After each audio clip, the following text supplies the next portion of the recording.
주식 투자 심플하게 충분하게 스텝스. 오늘 주제는 에그플레이션 네. 그리고 곡물 관련 주식들 함께 네. 살펴보면 좋을 것 같고요. 이 미국 농무부 자료를 보면은 쌀만 빼놓고 네. 옥수수, 밀, 대두 전부 다 재고량이 감소할 전망이에요. 소비량은 다 증가하고 있는데 쇼티지, 중국 같은 경우가 비료 같은 것들을 수출을 제한하는 거예요. 왜요? 곡물 생산을 지키려면 비료가 있어야지 생산을 할 수 있으니까.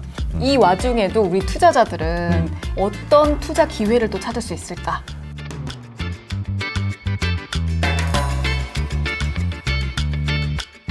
안녕하세요. 주식 잡박사전 여의도백화점 송혜민입니다. 임지혁입니다. 센터장님 오랜만에 뵙네요. 이제 볼 날이 계속 적어지네요, 요새. 그러니까요. 네. 또 그동안 어떻게 지내셨는지 궁금한데 네. 또 요즘에 장이 안 좋아가지고 그러게요. 이만저만이 아닙니다. 좀 걱정을 덜어주셨으면 좋겠어요. 네, 안 그래도 시장이 저희가 이제 생각했던 것보다 조금 더 하락하는 것 같은데 네. 그래도 어쨌든 이번 2분기만 좀 지나가면은 나아지지 않을까라는 좀 기대를 하고 있고요. 결국은 미국 CPI 결국 5월 달이 8.3 나왔는데 6월 둘째 주 수요일 날 또 이제 6월 달 미국 CPI가 나오는 걸 보고 그게 8 이하로 떨어져야지만 아무래도 금리 인상폭이 자이언트 스텝에서 다시 빅 스텝으로 좀 전환될 것 같아서 좀 지켜보고 있습니다. 근데 인플레이션이 지금 8.3%, 미국이 사상 최고치 8.5까지 올라갔었는데 이제 인플레이션이 미치는 이제 여러 가지 효과들, 그래서 주식에 이제 미치는 주식이 움직이는 게 먼저 이제 반응했던 종목들이 있겠죠. 곡물, 비료 이런 쪽인데 보통 이 구독자분들이 이제 말씀하시는 게 이미 다 테마 지나간 거 왜 하냐 그렇게 말씀을 하시는 분들도 있는데. 순환되는 테마도 있고요. 또 순환되지 않는 테마들도 있고, 또 점검해 봐놓고, 테마가 순환될 때, 한번 확인을 하고 준비를 해 놓으시는 그런 차원도 있습니다. 그래서 일단 곡물주도 일단 많이 오르긴 했고, 사료주도 많이 오르긴 했는데, 근데 이게 이대로 끝날 것 같지 않아서 다시 한번 좀 시장 가격이 좀 빠지고 그러면은 다시 한번 보자는 차원에서 일단 말씀드리려고 합니다. 좋습니다. 그래서 오늘 주제는 에그플레이션 그리고 곡물 관련 주식들 함께 살펴보면 좋을 것 같고요. 왜 그러면은 지금 현재 이렇게 곡물 비료 가격들이 올랐는지 이 와중에 또 우리들은 어떤 부분에서 투자 아이디어를 얻을 수 있을지 한번 오늘 알아보도록 하겠습니다. 이 곡물, 사료, 비료 가격들이 왜 오른 걸까요? 네, 일단 원자재 가격이 석탄하고 가스 이런 가격들이 올랐어요. 여기에 부산물이 암모니아하고 염소, 이게 2차 석유화학 정제 과정에서 나오는 요소 이런 것들이 비료의 주 재료가 돼요. 그래서 비료의 주 재료가 되기 때문에 비료 가격이 좀 상승을 했겠죠. 왜냐하면 원자재 가격, 유가나 가스 가격이 상승을 했으니까. 그러면 거기에 이제 가격이 전이 돼서 곡물 가격이 올랐고, 비료 가격이 올랐고, 그 다음에 비료 가격이 오르니까 당연히 곡물 가격도 올랐고. 연쇄적으로. 곡물 가격이 오르니까 또 이 사료 가격이 오른 거고, 사료 가격이 오르는데 사료 가격이 오르면 당연히 양돈이나 육개나 이제 그런 가축을 키우는데 비용이 많이 들겠죠? 그래서 돈육 가격과 육개 가격이 오른 거고, 그리고 나서 돈육하고 육개 가격이 오르니까 이제 사람들이 너무 비싸니까 대체육을 찾는 거예요. 그러니까 대체 상품, 식품을. 그래서 이제 수산물. 수산물 참치나 이런 연어나 이제 지방성이 있는 그런 기름진 이제 그 생선, 수산주가 같이 또 움직인 거고. 연쇄적으로 계속 지금 발생이 되고 있는 상황입니다.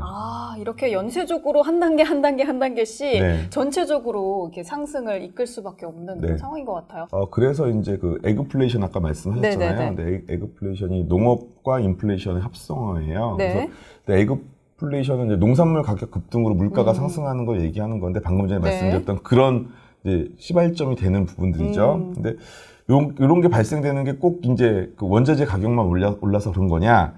그런 건 아니고 엘니뇨, 라니냐. 발음도 어려워요. 발음도 어려워서 저도 좀 그렇긴 한데 이제 쉽게 얘기해서 이게 지구과학 시간은 아니니까 쉽게 얘기해서 우리 태평양을 가운데로 봅시다.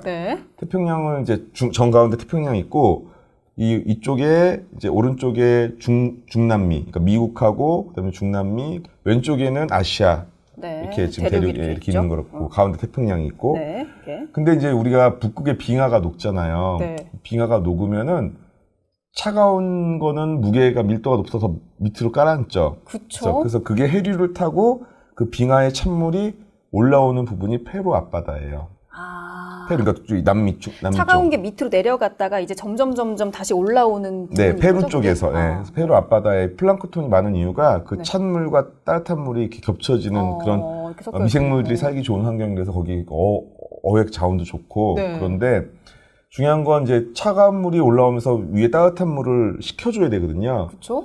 이제 그렇게 해서 이제 네. 우리 이제 해수면의 온도들을 이렇게 유지를 해주는 건데 이게 차가운 물이 어떨 때는 빨리 못 올라와서 따뜻한 물을 식혀주질 못하는 거예요. 그렇게 되면은 계속 위에는 뜨겁겠죠. 계속 따뜻하니까 수증기가 발생돼서 그 수증기가 막 폭우를 내리게 하는 거죠. 이 중남미나 미국이나 이런 남미 같은 경우는 네. 폭우가 막 내리는 경우가 엘니뇨라고 해요. 그 현상을. 그리고 서쪽에는 그럼 어떠냐면은 서쪽에는 선선하고 그런 이제 대류 현상이 발생되고 라니냐는 완전히 반대예요. 그래서 뭐냐면 라니냐는 거꾸로 미국하고 이쪽 중남미 그다음에 남미는 건조하고 가뭄이 들고요. 그리고 이 왼쪽인 아시아는 폭우가 오고 예, 홍수가 나고. 우리가 이제 제가 말씀드릴 건 라니냐를 말씀드릴 거고요. 네. 여기 보면은 이 가격들이 대두 밀 옥수수 가격들이 움직이면서 네. 어떤 일들이 발생됐는지 좀 그 이벤트별로 나와 있어요. 최근에 2021년 이후에 대두 가격하고 밀 가격하고 옥수수 가격이 다 오르기 시작했죠. 그렇네요. 2021년에. 네. 네. 보면은 이제 미 중서부에 이제 뭐 저기 반세기 만에 뭐 한밭 경우도 있었고. 와, 폭등했다, 폭등. 네. 그리고 라니냐 현상이 이제 발생이 된 거예요. 그래서 남미, 특히 이제 브라질이나 이런 데는 그 네. 곡창 곡물 수출이 많은 국가인데 브라질이 아르헨티나 이런데 근데 이런데 이제 가뭄이 든 거죠. 네. 그래서 경작물이 30% 정도 출하가 안 됐어요. 그래서 이런 이제 그 기후 관계 때문에 대두 가격, 밀 가격이 급등을 한 거고요.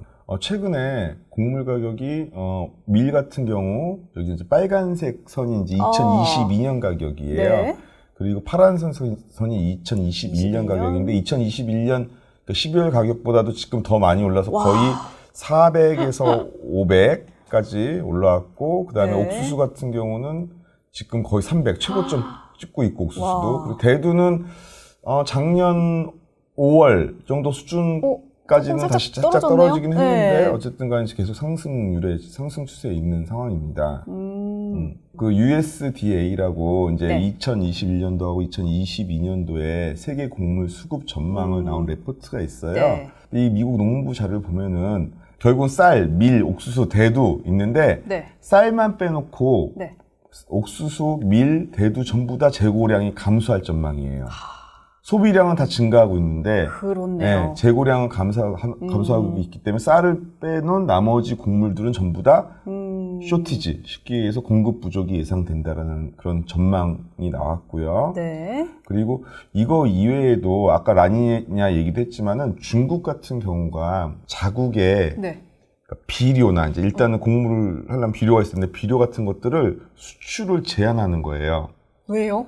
쉽게 얘기해서 곡물이 앞으로 이제 수요가 늘어나고 공급이 부족할 거라고 생각이 되니까 자국의 농업 그걸 지키려고 생산을 지키려고 곡물 생산을 지키려고 비료가 있어야지 생산을 네. 할 수 있으니까 그러니까 이제 비료 수출을 좀 막고 있고요. 그리고 곡물 수출도 네. 막고 있어요. 어느 정도 일정 부분 감소시키고 있고 러시아도 사실 우크라이나 전쟁 이전에도 네. 그런 관세를 이제 수출하는 곡물이나 비료에 관세를 붙여서 좀 뭐랄까 그 수출 물량을 줄이는 그런 효과를 각국이 이미 하고 있었어요. 그래서 네. 실제로 그런 수급 불균형이 이미 2021년 이후에 나오고 있었다라고 보시면 됩니다. 그리고 또 이 최근에 우크라이나랑 러시아 전쟁도 네. 지금 이 곡물 가격 상승에 굉장히 큰 한몫을 하고 있잖아요. 우크라이나하고 러시아가 전 세계 밀 수출에서 차지하는 비중이 거의 30%에 달해요. 그리고 옥수수 수출도 거의 한 20% 정도 돼요. 그러니까 전 세계 곡물에 수출하는 양이 그렇게 많은 나라인데 네. 이 나라들이 지금 전쟁으로 인해서 지금 물동량이 막히고 그러니까 전쟁의 이제 간접적인 영향인 거죠. 그래서 물류 서비스 일단 중단 현황이에요. 그러니까 쉽게 해서 뭐 물류 서비스가 돼야지 일단은 될 거 아닙니까? 네. 근데 스위스, 덴마크, 프랑스, 싱가포르, 독일 전부 다 러시아 운항 중단하고 있는 상황이에요. 그러니까 물류가 일단 막혔어요. 그러니까 네. 모스크바에서 러시아에서도 수출을 하고 싶어도 수출할 운반 방법이 없네요. 물류가 안 돼 있는 거고 마찬가지로 곡물도 마찬가지인 거고요. 그래서 실제로 지금 보면은 오데사라고 이제 지금 요새 뭐 우크라이나 전쟁하면서 저도 좀 이렇게 지명을 외웠는데 네. 그 크림반도에 있는 그 항구가 있고요. 그다음에 세인트폴인가 뭐 거기가 있고 그다음에 그 옆에 오데사라고 이제 그 우크라이나 지역인데 거기에 항구가 있는데 거기에 밀이 2,500만 톤이 작년에 수확한 밀이 저장고에 저장돼 있어요. 근데 거기가 지금 격전지잖아요. 러시아가 네. 계속 뭐 얼마 전에 미사일 쏘고 또 거기서 미사일 러시아 군함이 또 침몰하고 했던 그게 오데사거든요. 맞아요. 그 항구에 2,500만 톤이 있어요. 지금 밀이. 세상에. 가격이 계속 오를 수밖에 없는 상황인 거죠. 네. 저는 또 인도랑 중국 쪽도 세계 최대 식량 창고라고 알고 있거든요. 현재 네. 이쪽의 수급 상황은 어떤가요?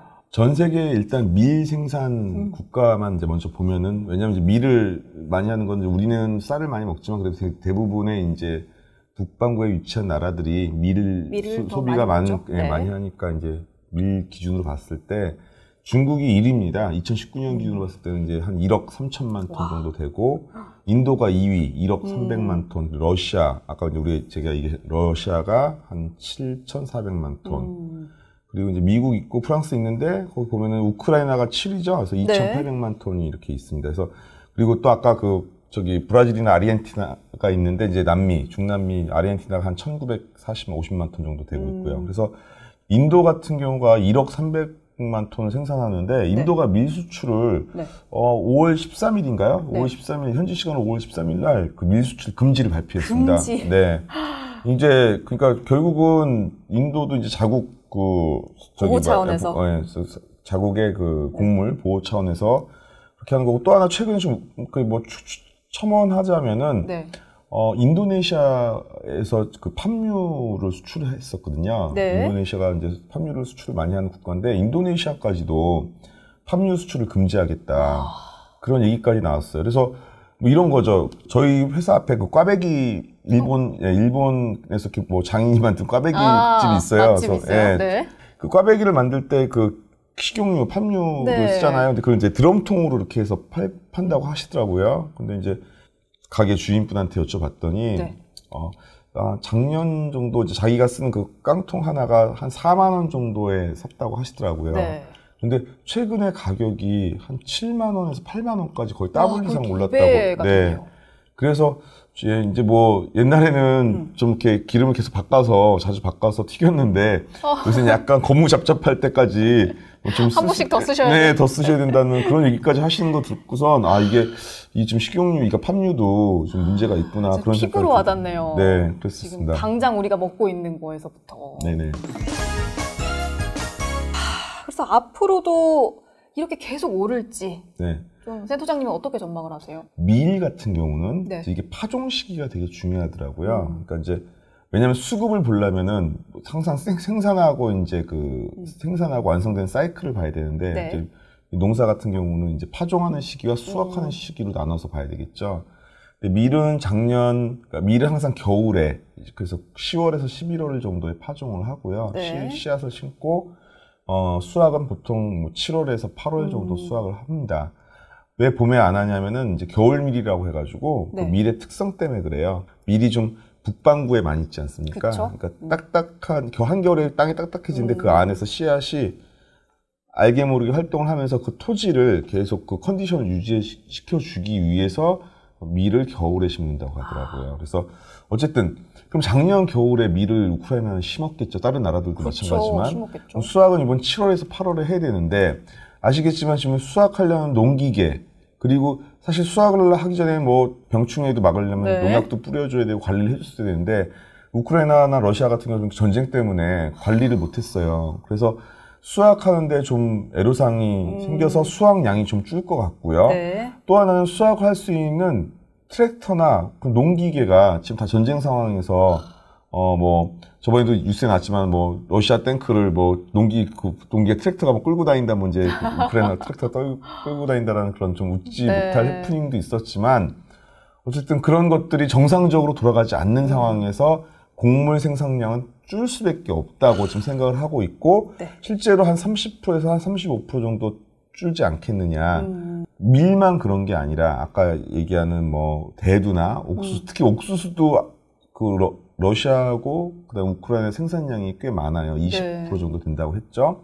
근데 옥수수도 아시겠지만 사료에도 많이 들어가고 또 옥수수도 뭐 다른 용도로 많이 사용이 되잖아요. 그 기름도 사용되고. 그래서 이런 것들조차도 지금 계속 그 수확이 늦춰지게 되고 수확량이 감소하게 되면은 결국 세계 곡물 시장의 쇼크는 계속 올 거고. 그래서 올해 가을에 한번 그런 수확이 줄어들면서 생기는 쇼크가 한번 올 것 같고 또 이게 문제가 뭐냐면은 올해 봄에 파종하는 식물들이 있을 거 아닙니까? 네. 곡물들이 있을 거 아닙니까? 그 파종을 못했어요. 전쟁통에 우크라이나에서. 그리고 비료 가격이 오르니까 이 비료 가격이 올해 한 중순, 하반기 뭐 그때부터 오르면은 또 겨울밀을 심을 때 비료를 줘야 되는데 비료 가격이 올랐으니까 비용이 더 많이 들고 그게 가격이 정가되겠죠. 그래서 내년에 또 수출화될 곡물 가격은 더 오르겠죠. 그러니까 이제 이게 악순환이 계속 네. 될 거란 거죠. 그래서 이 2007년하고 2008년에 그 서프라임 모기 사태 날 때 그때쯤 뭐 전 세계적으로 바이오 에탄올 뭐 또 이런 것들이 막 붐이 되면서 그때 한번 그 에그플레이션이 이제 발생이 됐던 거고 그때도 그 많이 주가들이 움직였었거든요. 농산물 지수나 이런 그 ETF들이. 근데 요번에도 지금 실질적으로 그렇게 움직이고 있는 상황입니다. 네. 지금 전 세계가 이 물가 상승 때문에 너무너무 힘들어하고 있잖아요. 네. 이게 연쇄적으로 악순환이 계속 반복이 되다 보면 참 쉽게 해결될 수 없는 문제인 것 같아요. 네네. 그런데 일단 이 와중에도 우리 투자자들은 이러한 상황 속에서 어떤 투자 기회를 또 찾을 수 있을까? 먼저 간단하게 직관적으로 투자할 수 있는 거는 ETF겠죠. ETF. 그래서 이제 시장에 곡물 ETF, 농산물 ETF가 일단 국내에도 상장돼 있는 네. 것들이 있고요. 그건 저희가 자료 화면으로 이렇게 좀 보여드리고요. 네. 이제 해외 ETF도 농산물 관련된 ETF가 있습니다. 네. 그림을 보시면은 밀 가격하고 연관된 ETF예요. 그래서 요게 이제 윗 ETF라고 하고요. 최근 6개월 동안 보면은 한 2022년 한 4월 정도부터 움직이기 시작했죠. 아, 쭉 네, 그냥 3월, 비슷하게 4월, 움직이다가 네, 갑자기 네, 조금씩 올라왔네요. 그래서 이건 미국 뉴욕에 상장돼 있는 밀 ETF고요. 네. 밀과 관련된 주식의 주가를 추종합니다. 그래서 ETF 주가만 보더라도 최근에 곡물 그 시세 현황을 좀 알 수 있고, 그래서 위세 그 밀의 그 주가는 러시아 우크라이나 전쟁 발발 딱 그 시점부터. 네. 해서 한 50% 정도 상승했습니다. 왜냐면 가격이 보시면 한 8불에서 거의 한 10불, 12불 정도까지 올라왔죠. 그래서 그렇게 좀 보시면 될 것 같고요. 네. 그리고 그 다음 거가, 그 미들랜드라는 그 ADM이라는 그 ETF고요. 이건 아처 데니얼스 미들랜드라는 시카고 본사의 곡물 관련주로 그 스탠다드 포어스 500에 편입돼 있는 회사예요. 그래서 네.